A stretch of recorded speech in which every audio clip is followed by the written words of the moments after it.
Mi jefe me humilló en una junta diciendo que no estaba listo para liderar, así que compré la empresa con ayuda de su exesposa. No fue una junta cualquiera.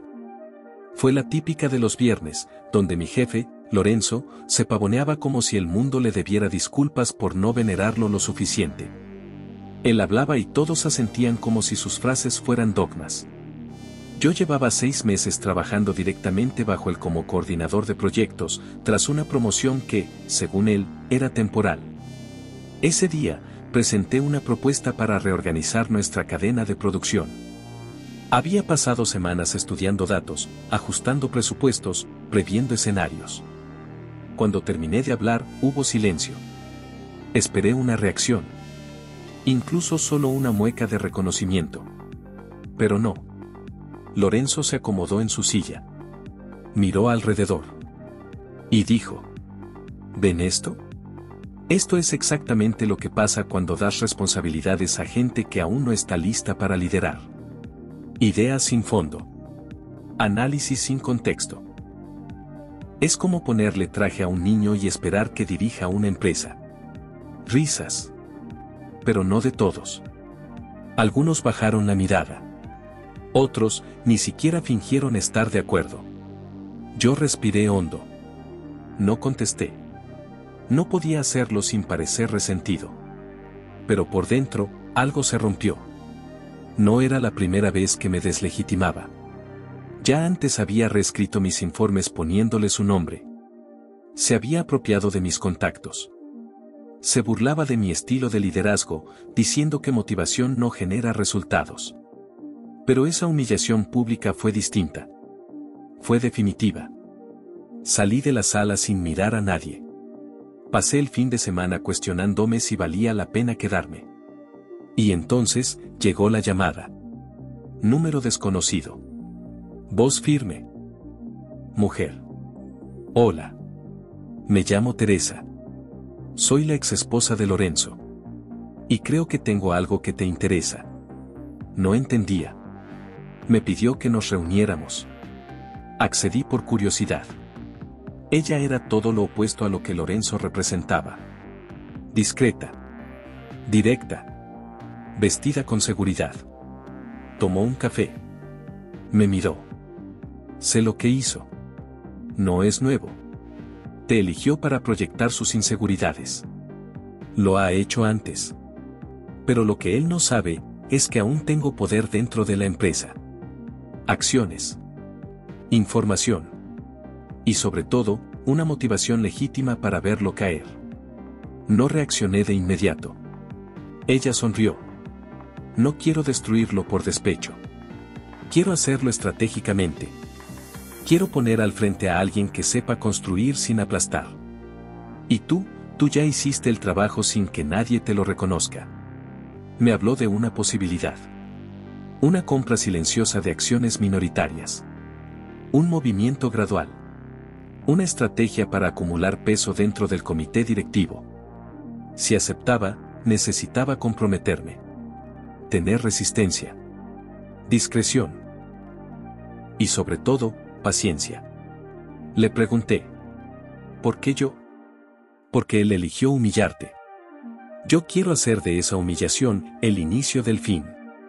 Y porque tú no reaccionaste con odio. Eso es raro. Eso es estratégico. Pasaron 3 meses. Reuniones discretas con inversores privados. Cambios internos. Pequeñas decisiones tomadas desde comités paralelos. Una red que crecía sin que Lorenzo lo notara. Yo seguía en mi rol. Calmado. Infravalorado. Pero detrás de esa calma, cada paso lo iba dejando sin base. Un día, me encontré con él en el pasillo. Me dijo: por cierto, buen trabajo en el último informe. Aunque, claro, fue porque te lo ajusté. Sonreí. Y respondí: quizá un día alguien ajuste tu posición. Para que quede claro quién lidera en realidad. No entendió. Aún no. Pero estaba cerca. Porque la junta directiva había convocado una reunión especial. Y esa reunión no sería como las demás. La junta especial fue todo menos común.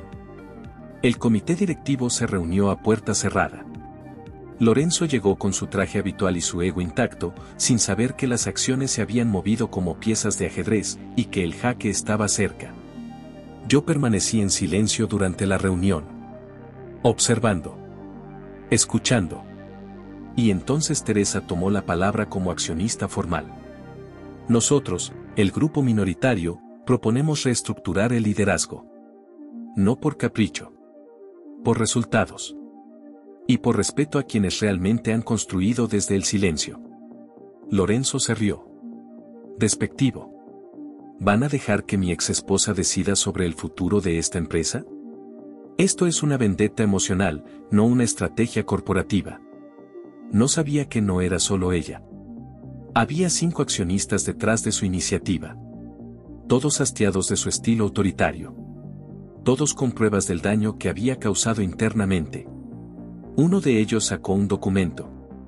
Una denuncia por apropiación indebida de ideas. Firmada por 5 empleados. Entre ellos, yo. Pero no fue mi golpe. Fue el de Clara. Mi antigua supervisora. Años atrás, Lorenzo la había forzado a renunciar tras atribuirle una supuesta negligencia que luego se demostró falsa. Ella volvió como asesora. Y en ese momento, me dijo algo que marcó el giro. Tu caída fue mi espejo. Pero tu estrategia fue mi redención. Ahora, vamos juntos. El comité lo escuchó. Lorenzo intentó defenderse. Dijo que eran exageraciones, que todo era una campaña de desprestigio. Entonces alguien más habló. Ramiro. Su antiguo mejor amigo. Vicepresidente. Sé que este momento es duro. Pero lo que es peor, es que toda esta gente tiene razón. Y yo, por años, lo permití. Y por eso, me retiro. Para que el cambio sea real. Su renuncia fue el detonante. Porque con su salida, yo tenía la oportunidad. Teresa lo dijo claramente. Proponemos a Santiago como nuevo CEO interino. Con posibilidad de ascenso permanente tras evaluación. Nadie más ha demostrado liderazgo genuino en la práctica. Lorenzo rió otra vez. Pero ya sin fuerza. Van a poner al niño con traje al volante. Prepárense para estrellarse. Pero la votación fue unánime. Excepto él. Y así, con una firma, el hombre que me humilló públicamente fue despojado, sin gritos, sin escándalos, sin venganza explícita. Solo estrategia. Pero la historia no terminó ahí. Porque ese ascenso vino con enemigos nuevos. Comenzaron las filtraciones. Reportes internos criticando mi perfil. Correos anónimos. Y una grabación enviada a mi celular. No creas que ganaste. Esto recién empieza. Hay cosas que aún no sabes de Teresa. Y cuando las descubras, tal vez te arrepientas de haber confiado. No había remitente. Solo miedo. Y entonces, investigué. Teresa había omitido algo. Un paquete de acciones que estaban en manos de su hermano. Un socio oculto. Uno que era también primo de Lorenzo. Y que se había beneficiado de la caída. Lo confronté. Teresa negó. Pero luego me confesó. Lo hice por ti. Pero también por mí. Esta empresa debía volver a tener sentido. Y si para lograrlo tenía que usar vínculos, lo haría. No la juzgué. Pero entendí que toda alianza trae sombra. Y que mi poder tenía precio. Porque incluso Clara comenzó a alejarse. Decía que yo me había convertido en una versión refinada de Lorenzo. Me dolió. Me hizo pensar. ¿Me había transformado en lo que odiaba? ¿O el sistema siempre premia al que sabe jugar, aunque pierda parte de sí en el proceso? Y entonces recibí un mensaje. Del propio Lorenzo. Directo. Sin rencor. Me ganaste. Pero eso no significa que ellos te respeten. El poder no es liderar. Es sostener el respeto cuando el silencio vuelve. Fue la frase más real que me dijo en su vida. Me tomó semanas procesar lo que Lorenzo me dijo. El poder no es liderar. Es sostener el respeto cuando el silencio vuelve. Una frase envenenada con una verdad que no podía ignorar. Porque sí, yo era el nuevo CEO. Tenía la oficina, las decisiones, el respeto fingido. Pero también tenía un problema. Clara se había alejado. Me evitaba en reuniones. Rechazaba asignaciones. Hasta que un día, me pidió hablar. Frente a mí, me dijo: felicidades. Eres lo que él era. Solo que con mejores modales. Me dolió. No por el ataque, sino por el reflejo. Le pedí explicaciones. Me dijo: te convertiste en símbolo. Pero no en líder. La gente trabaja por miedo. No por convicción.